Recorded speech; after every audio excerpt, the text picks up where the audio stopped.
Hi, this is Tim Allen for the Flint Creek Courier.com, and today I am sitting with several members of the Granite County Hospital Board and their CEO. So on our far side there is Maria Stopler. She's the CEO and the Director of Nursing.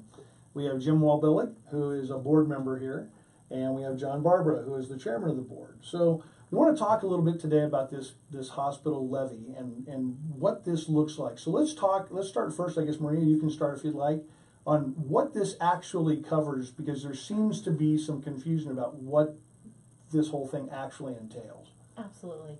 The Mill Levy covers operational funds for the hospital. Okay? We're requesting $380,000 over a 2-year period. This is not at all an increase over what people are currently paying for the existing Mill Levy.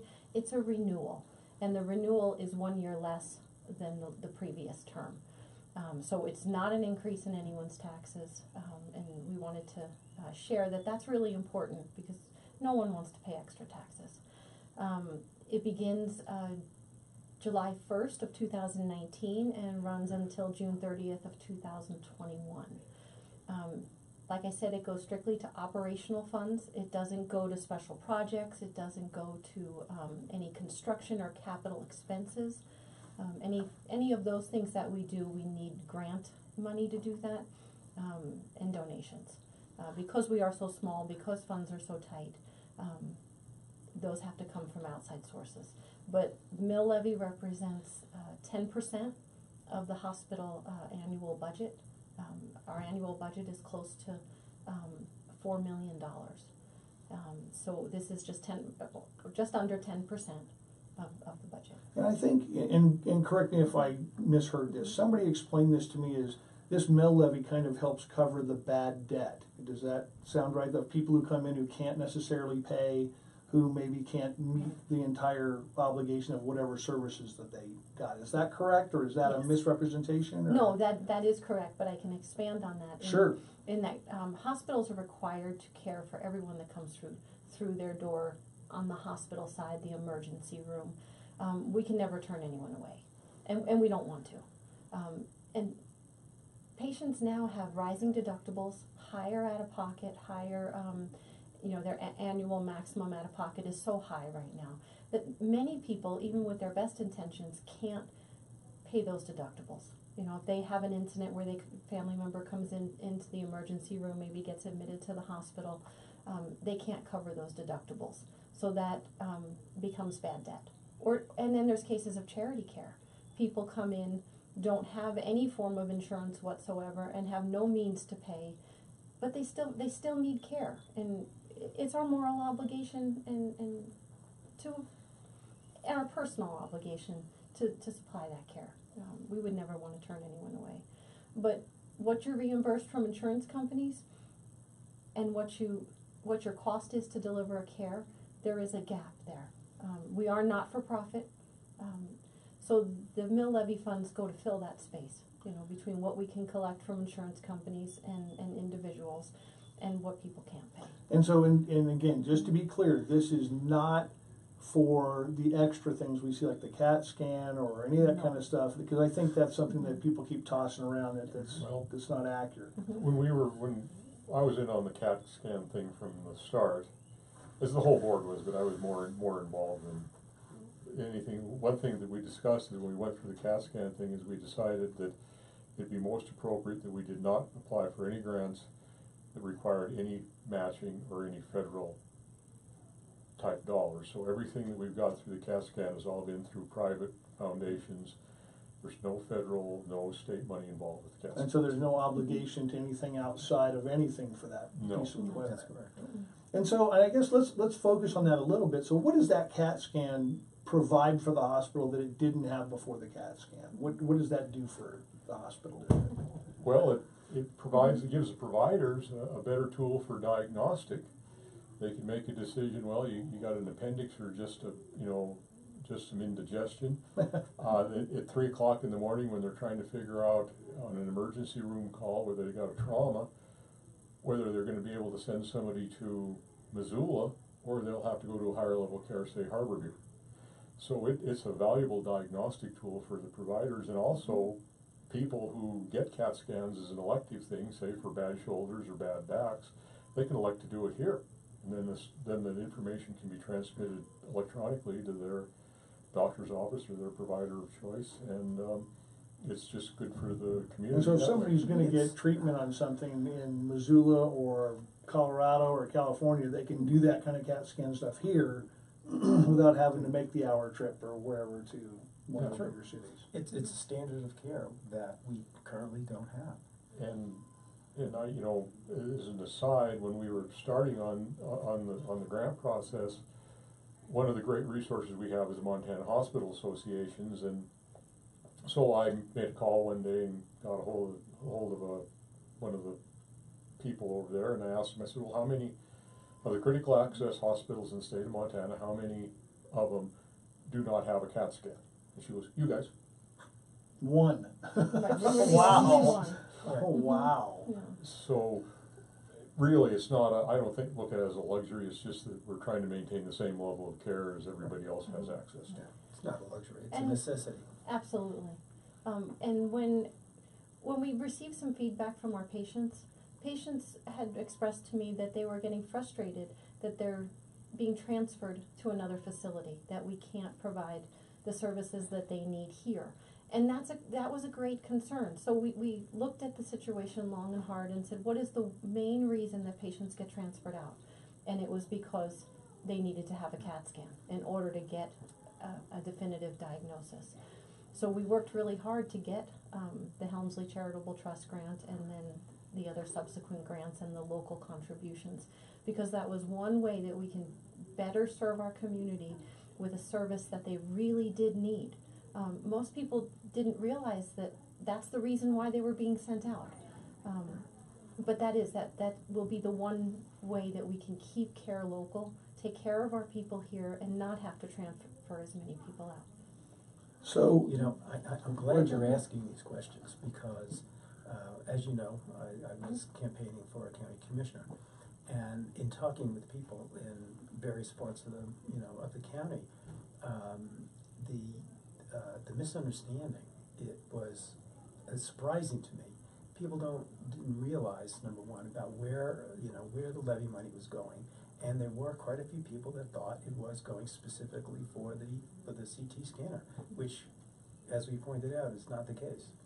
yeah, so I guess, and let's address this a little bit, about the northern end of the county and the folks in Lower Rock Creek who don't feel like they're getting some kind of representation. How do you guys see that, and is there a way to correct that perception? I mean, Maria and I talked a little bit. When the county was first formed, it made sense to put it here because there clearly was a heavy population center here. As the roads have changed, my wife used to tell me about going to Missoula and driving on the frontage road and throwing up every time she'd go because of the twists and turns and all that kind of stuff. And now, you can get in Drummond in 40 minutes, you're in Missoula. So how does that dynamic need to change in the way the hospital operates, or what can be done, I guess, do you see that can be done to fix that perception at least? Unfortunately, we can't move the hospital. Right. We are stuck where we are. And we would like to better serve, all areas of the county. The Drummond Clinic is open 1 day a week, and that is available to those in Lower Rock Creek. But the process in Montana Code Annotated is that if an area of the hospital district feels that they don't receive a benefit from being in the hospital district, that they have the right to petition to secede. But it's my belief, personally, and looking at the data, 30 visits to the facility, the Drummond Clinic, to the district services, came from Lower Rock Creek, from that zip code. So there were 30 visits from that Lower Rock Creek zip code, because that's the Clinton zip code, and that's the only section. And so out of how many ballpark? I mean, 30 out of 50, 30 out of 100? 4,000. Oh, Just okay. under 4,000. So not a huge amount, Right. but those, and then how many, there's 80 people down there, I think, that petitioned to get out. 58 58, is that what it was? signed the petition, but there were 30 visits, and that's just in the past 14 months. So there is use being There made is there. use. There is documented use. And we run these reports, clearly with, just by zip code. Zip Right. code by department, by utilization. So, I mean, so there is some, and I assume when you say 4,000 visits, is that countywide or is that just Drummond? Or Every service in the hospital district. Every service, so. Lab, radiology. So do you know what that clinic. is just in Drummond? Do you know how many visits There there were were? 266 Drummond clinic visits in the past So fiscal year. roughly what, 5-7% of those visits came out of the Little Rock Rec area? And certainly the rest are probably Drummond and Hall, I'm guessing, or Yes. something like that. And so I guess, is it more of a perceptual issue that they're not getting value than actual what they're actually Well, using it for? I mean, you were raised in Drummond, weren't you? no, my wife was, but I Well, was. you've been to Lower Rock Creek, Yeah, and it's kind of out of the way up there. yeah. So I don't know. It's just an odd spot. I mean, You were at the meeting in Drummond, Yeah. the hearing, Okay. and I was there, and then afterwards I read through the dialogue, and it occurred to me that more and more they were talking about problems that they're having with the county itself, not just a hospital. They were talking about the roads. They were talking sheriff. about trash. They were talking about hospital coverage. Ambulance coverage. So they have problems with the whole county. And I think they're just looking at this particular issue as make a point with the. And it sounds like this may be the only safety valve that they can exercise, because you can't really pull out of everything else. Yeah. but it's just up out of the way. It's just really, Yeah. it's I mean, their location really is so much closer to Missoula in Right. proximity and in ease to get to. So it makes sense that they want to at least ask. Right. And they have that right to ask. Sure. They And the absolutely do. commissioners have Mhm. to take the request seriously and act on it, which they're doing. So let's look at this in a worst case scenario that the levy doesn't pass. What does that start to look like? What's the impact of that here for healthcare in Granite County? What starts to happen? It truly jeopardizes. It's serious. It is. It jeopardizes our ability to deliver care. We would have to take a hard look on what can we offer, what will we have to do without, where will we have to cut, because our expenses are so tight right now.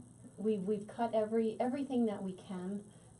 Most of our staff members fill several positions. They wear several hats to keep our costs down, and most of our costs are fixed. That's what I was just Right. about to say. The expenses are fixed, so there's little leeway. But as Maria pointed out, it's 10%, approximately 10% of our operating budget, which means next time around, when we're doing our budget for the next year, we're going to have to look at cutting 10%. and one way to Just look at it. just to break even.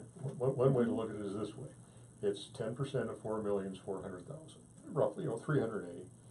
Divide 365 the days in a year into that, and you come up with $1,100 a day is what's going to have to be cut out of the budget. And so, even if that levy doesn't pass, you're still going to provide a level of care that still has to include these people who come in and Right. can't meet whatever obligation because of their insurance or pocket money or whatever. See, and we have a critical access hospital designation, which means we are considered to be somewhat of a frontier hospital. We're 30 miles away from any definitive care, let's say for instance Anaconda in this case. And if you have a critical access hospital, you have to have 24-hour emergency coverage, which means you have to have a provider within, I used to be like, just say 30 minutes. It is. Mm-hmm. So you have to have that coverage. Well, it costs a few bucks to keep the providers on, because you gotta have at least 4 to cover the shifts, because it's 24 hours a day. And do you wanna forego the critical access hospital? This is just one example. Forego critical access hospital and give up that 24-hour ER care because you can't afford to provide it anymore. Wow. And that's one of the key things that the community really needs. But it will be a hard look on what do we have to eliminate? What can't we provide anymore? Certain things,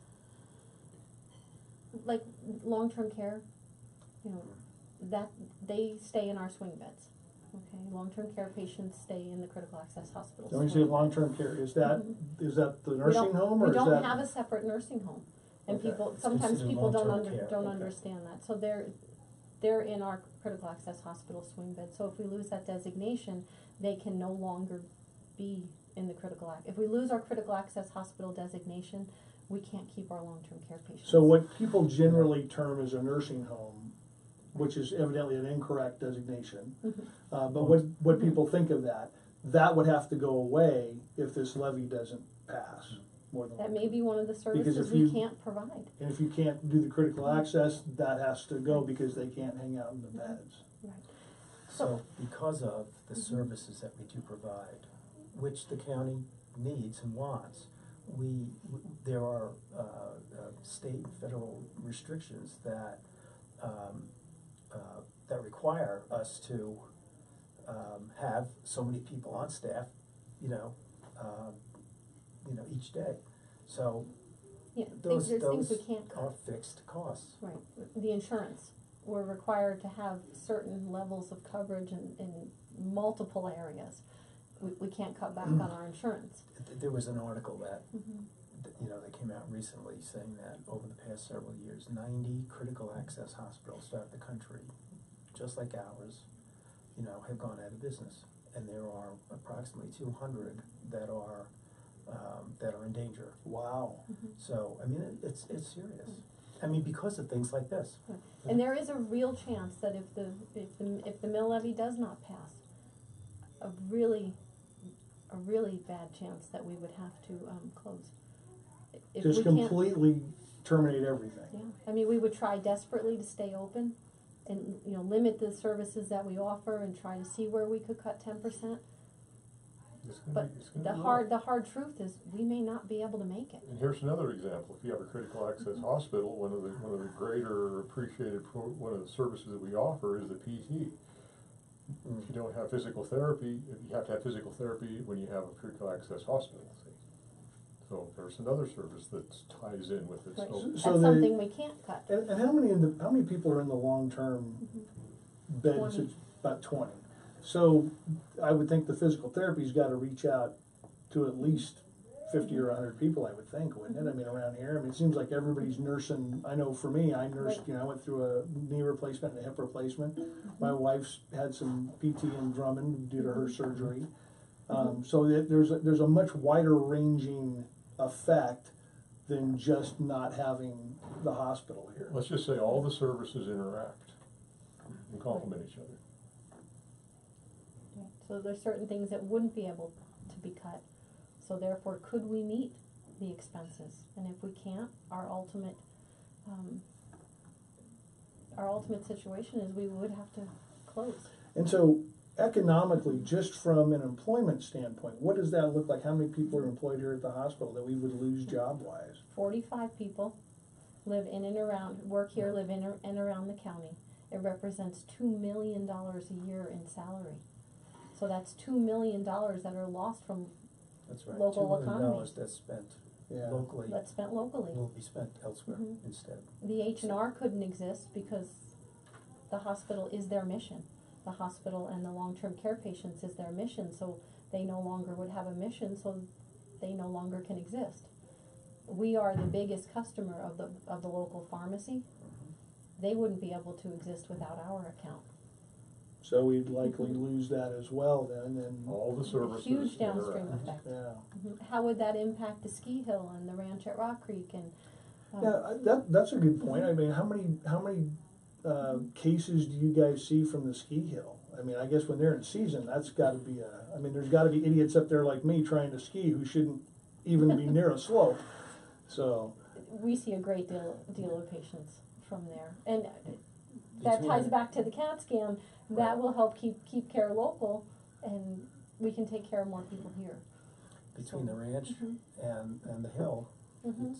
it's a good number. And our community is an agricultural community, which is very prone to, accidents. So the community needs a hospital. We saw 3,000 clinic visits last year. That's a lot of people. Yeah. You know, a lot of people getting preventative care, a lot of people getting chronic disease management, treatment for illness and injury. We saw almost 300 emergency room patients.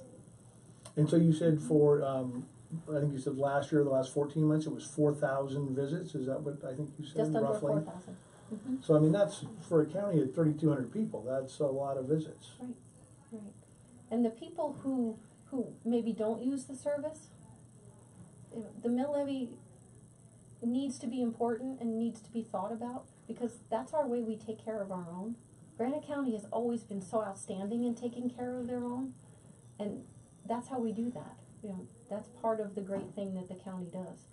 You know, that contribution to the hospital district helps keep us in business and helps keep us providing care for those who need it. And I would think economically as well, if there's no hospital, that makes it a lot less attractive for somebody to want to move here to work, Right. because there's no quality of care if something happens. Right. The recent real estate boom would take a downturn. Yeah. And how would that loss of those $2 million in salaries, how would that affect local business? Yeah. It wouldn't be good. You know, it would affect the school district, because like you said, people wouldn't move here if they couldn't access health And care. those 45 Mm-hmm. workers have got to probably go somewhere else, and that means kids leave the district. And Right.